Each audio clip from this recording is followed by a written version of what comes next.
But the year of her return, the army founded by her father massacred nearly 3,000 pro-democracy protesters and set the stage for Suu Kyi's rise.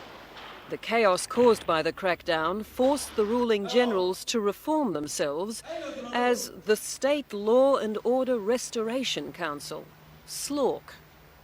They even promised elections in 1990, but they ensured that their biggest threat, Suu Kyi, was out of the picture by placing her under house arrest in 1989. Did the government give you opportunities to leave this house, to leave this country? Their attitude was that if I would leave Burma, I could be free any time. But I would certainly not have left the country and left my colleagues to face their troubles by themselves. It was something that I could not think of doing. In their surprising concession to democracy, the promise of free elections, the ruling generals obviously had no idea of the outcome, no idea that the opposition NLD party would command any substantial support. The result of the 1990 election could not have been clearer. Despite the fact that its leader was locked away, the NLD won over 80% of the seats. But instead of taking office, many of its members were thrown into jail, where they remain today.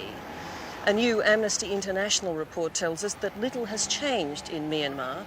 Political prisoners are still subjected to many forms of torture. We don't hold political prisoners.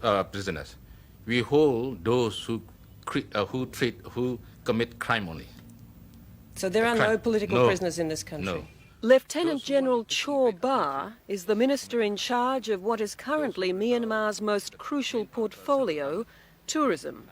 What do we make of all these things? For instance, you know very well, of course, that United Nations report earlier this year that made some outrageous claims about what happens. But they don't go very deeply inside to see what are happening. But, sir, that there were some very specific things there that make one's hair stand on end, like beatings taking place, like shackling, like burning, like stabbing prisoners, like rubbing salt and chemicals. No, we don't have that thing. No. They're writing all the rubbish thing. We don't have anything.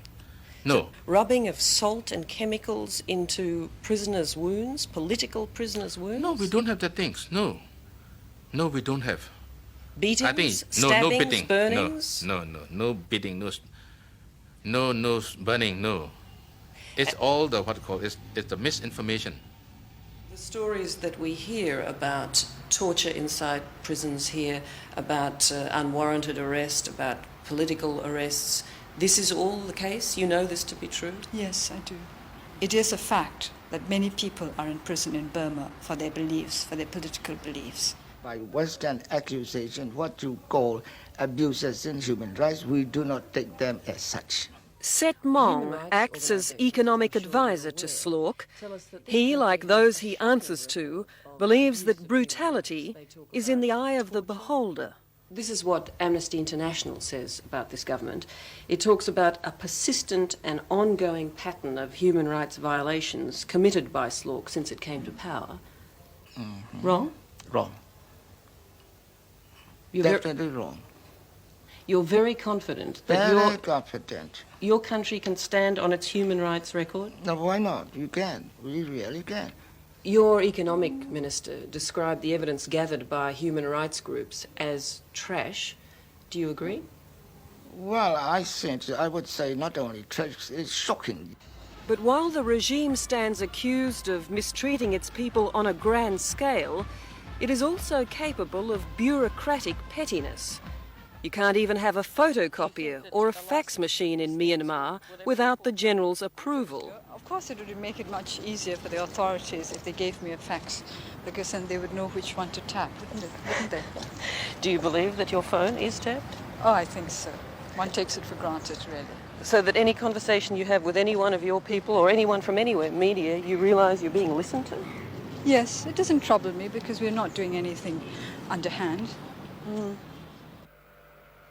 During her long, solitary years, Suu Kyi kept in touch with the world via her radio. This is London calling Asia. The program. Is it true that you heard the fact that you'd been awarded the Nobel Peace Prize on the radio? Yes.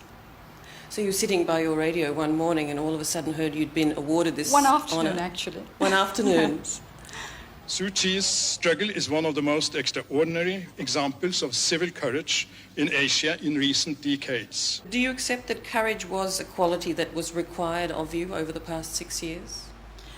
I suppose so, not just of me, but of everybody else. And here I would like to define courage as doing what you think is right, in spite of the fact that you might be frightened from time to time. And I think lots of my colleagues, I'm sure there have been times when they have been frightened for themselves or for their families, but they have, in spite of that, they went on to do what they felt they had to do. Even though her 6 years of house arrest have gone unnoticed by the state-owned press and her release has never been officially announced, Slork still pushes the line that Suu Kyi is a foreigner whose marriage to an Englishman, Michael Arris, and her half-English sons make her suspect. The generals of Slork have even rewritten the country's constitution to make it illegal for anyone married to a foreigner to hold political office in Burma. She's not electable because she happens to be married to a foreigner. No? Mm-hmm. And by virtue of that, she's not electable. She can never hold a political office. A government advisor that I was speaking to said, well, this is not her home. She has been out of this country for so many years. She doesn't have claims to calling this her home. Well, that's the way they like to think. But the question is do those who have stayed here and made a lot of troubles for the people here a greater right to call it their home? How do you think they work? Do their minds work logically? I do not think their minds could work logically, because I support, I think it was Karl Popper who said that he didn't believe in evil, but he believed in stupidity. And I tend to support that statement. So the people that you have had to, the people who've been your jailers over this time, are rather more stupid than they are evil? Well, let us say that they're certainly not using the better part of their brains. How do you think they feel about you now? You have to ask them that. I do not like to speculate on how other people feel about me. The people that we've spoken to still seem to spit out the expression, the lady. Oh, I see. But at least they say lady for a change. There are lots of other expressions that could have been noted, is that right? Exactly. Mm. What does she represent in this country, and what did her father represent in this country? Her father represents the whole country. He is a hero. He is worshipped by everyone here, including the military. He was the chap who founded this military. Has she inherited any of her father's heroism? Well, you see, I never had to see real association with her to know exactly whether she has shown any heroism, whether she has got a spirit of heroism, things like that. I wouldn't really know. That really does run counter to the worldview of this tiny woman who most people believe has shown so much courage.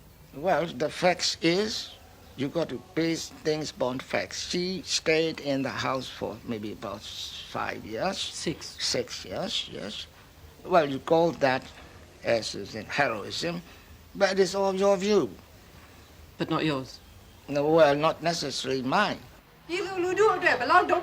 Whether it was heroism that sustained her or not, Suu Kyi has been able to maintain a calm control that no doubt springs from her Buddhist faith. But at the core of everything, she says, is an unshakable belief that people can be just as good as they can be evil. Entire governments are made out of people, out of individuals, and they are quite capable of deceiving themselves. Mm.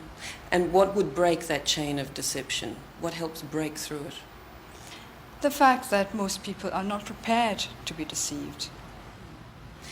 Do you think you will lead this country? That is not for me to say, and it's not the sort of thing that we think about.